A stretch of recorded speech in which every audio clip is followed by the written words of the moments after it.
Mpiasam-panjakana efasy LD misy 770 isen'alina no isitraka ny intégration na fandraisana mpiasam-panjakana raikitra ary kinambara ministra ny asa fampananana asa ary ny asa-panjakana Androany. Mariana fa niato ny fandraisana mpiasam-panjakana raikitra nanomboka ny fiandohany taona 2024. Niverina tamin'ny ampahany izany ny 20 septambra taona 2024 araka ny fanazavana. Vokatry ny fiara-miasa teo ministeran'ny asa sy fampananana asa ary ny asa-panjakana miaraka amin'ny ministeran'ny toe-karena sy ny fitantanam-bola no nafahana namerina izao intégration izao raha ny fanazavana rehefa nisy ny fanadihadiana lalina. Mba ho afahana mamerina izany intégration izany moa dia taoriana ihany koa ny fanadihadiana lalina izay notariny ministeran'ny asa, ny fampananana asa sy ny asa-panjakana sy ny ministeran'ny toe-karena sy ny teti-bola izay isolony Andriamatoa secrétaire généraly etonantena dia tapaka teo anivon'ny filakevitry ny ministra tamin'ny 7 ny volana Desambra 2024 ny amerenana izany intégration izany indray. Ary namoana note de conseil laharana fa 770 bara 524 tsipika PM bara SGG bara SC tamin'ny 10 volana Desambra 2024 ho fakatoavana azy. Tsy ny mpiasa rehetra no afaka isitraka ny intégration fa misy ny masotsivana tao ho nambara ny ramatoa ministry ny asa fampananana asa ary ny asa-panjakana Florence Wotine Betty Leon.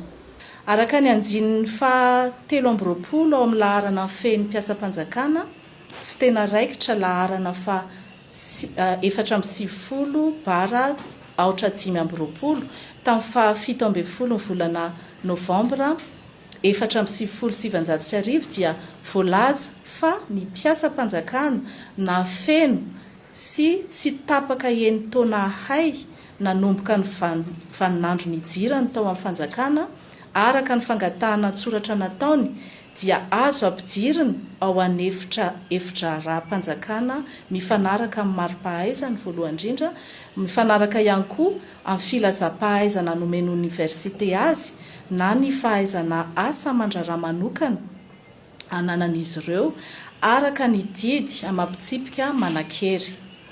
Tsy mandeha ho azy anefa izany intégration izany.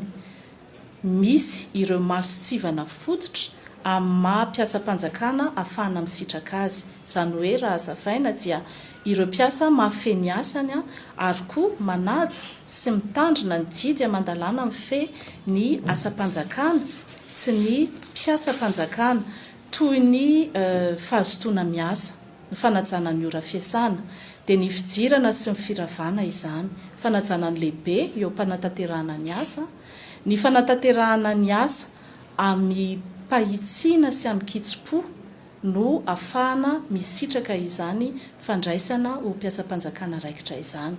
Misokatra manomboka androany ny fandraisanareo andotan-taratasy fangatana ho mpiasam-panjakana raikitra ho an'ireo mpiasam-panjakana efasy ELD mafeno fepetra.